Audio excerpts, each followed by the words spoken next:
Welcomes to hero sisters kitchen. இன்னைக்கு நம்ம என்ன ரெசிபி பார்க்க போறோம்னா பால்கோவா ரெசிபி தான். வெல்லம் வச்சு எப்படி ஹெல்தியா செய்யலாம்ங்கறத இந்த வீடியோல பார்க்க போறோம். வீடியோவை ஸ்கிப் பண்ணாம பாருங்க. இப்போ வாங்க வீடியோக்குள்ள போகலாம். ஃபர்ஸ்ட் பால்கோவா செய்யறதுக்கு ஒரு 1.5 லிட்டர் அளவு பால் எடுத்துக்கலாம். இப்போ நான் பாலை கடாயில ஊத்திக்கிறேன். இது ஃபுல் ஃபேட் மில்க் ஒரு 1.5 லிட்டர் எடுத்துக்கிறேன். பால் நம்மளுக்கு நல்லா சுண்டி வரணும். அதனால் ஒரு கரண்டி வச்சு இது கிளறி விட்டுட்டே இருங்க. ஆடை தங்கிட்டே இருக்கும். அந்த ஆடை உள்ளே விட்டு நல்லா கிளறி விட்டுக்கிட்டே இருங்க. இல்லைன்னா அடி பிடிக்க ஆரம்பிச்சிடும். பால்கோவா செய்யறதுக்கு நல்ல க்ரீமி மில்க் எடுத்துக்கோங்க. அப்போ தான் பால்கோவா நல்லா க்ரீமியாக நம்மளுக்கு கிடைக்கும். நம்ம இதை கிளறி விட்டுட்டே இருக்கலாம். ஒரு 10 நிமிஷம் போல் ஆகிருக்கு. பாருங்கள், பால் நல்லா கொதித்து ஆடை படிஞ்சிருக்கு. இப்போ இந்த ஆடையை எடுத்து நம்ம இந்த மாதிரி கலந்து விட்டுக்கிட்டே இருக்கணும். ஒரு 20 நிமிஷம் போல் ஆகிருக்கு. பாருங்கள், பால் நல்லா கொதித்து நல்லாவே ஆடை படிஞ்சு வந்துக்கிட்டே இருக்குது. இந்த ஓரங்கள் எல்லாமே ஆடை நம்மளுக்கு படிஞ்சிருக்கும். அதையும் எடுத்து இப்படி இந்த மாதிரி பாலுக்குள்ளே விட்டுட்டே இருங்க.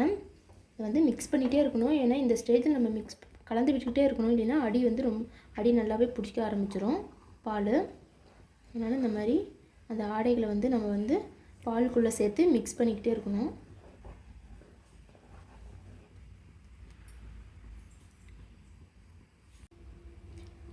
பாருங்கள், இப்போ ஒரு அரை மணி நேரம் போல் ஆகிருக்கு. பால் நல்லாவே சுண்டிருச்சு. பாருங்கள், நம்ம ஊற்றின அளவுலேருந்து பால் நல்லாவே சுண்டி வந்திருக்கு. நல்லாவே ஆடை படியுது. ஆடை ஆயிடுச்சு. இந்த ஆடையை நம்ம மறுபடியும் கிளறி விட்டுக்கிட்டே இருக்கலாம். அடி பிடிச்சிரும். நம்ம கிளறி விட்டுக்கிட்டே இருக்கணும்.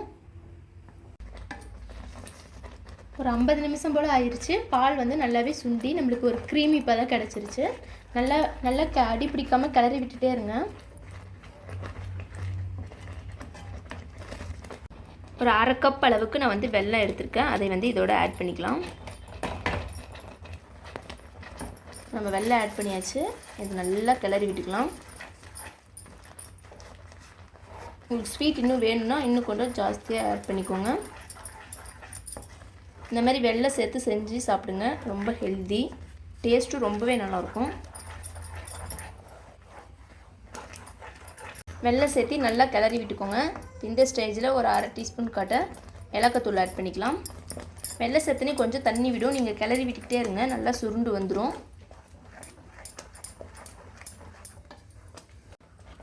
ஒரு டேபிள் ஸ்பூன் காட்ட நெய் ஆட் பண்ணிக்கலாம். நல்லா கிளறி விட்டுக்கோங்க.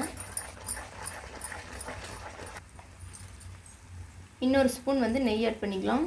மொத்தமாகவே நான் 2 ஸ்பூன் தான் நெய் ஆட் பண்ணியிருக்கேன். போதுமானது. இன்னொரு 5 மினிட்ஸ் இந்த மாதிரி கிளறி விட்டுகிட்டே இருங்க.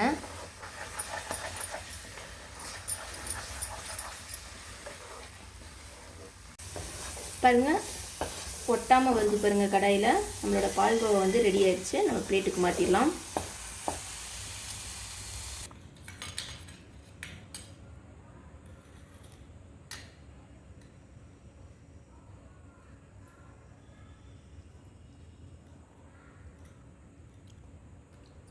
சூப்பரா பால்கோவா சூப்பரா பிடிச்சிருக்கா பப்புக்கு? ஓகேவா? ஓகே, சாப்பிடுங்க அப்பா, சாப்பிடுங்க. பாருங்கள், பால்கோவா ரெடி ஆயிடுச்சு சூப்பராக. நீங்களும் மறக்காமல் இதே மாதிரியே வெல்லத்தில் செஞ்சு ட்ரை பண்ணி பாருங்கள். ட்ரை பண்ணி பார்த்துட்டு எப்படி இருந்ததுன்னு சொல்லுங்கள். வேறு ஒரு இன்ட்ரெஸ்டிங்கான ரெசிபியோடு நான் சந்திக்கிறேன். பாய்.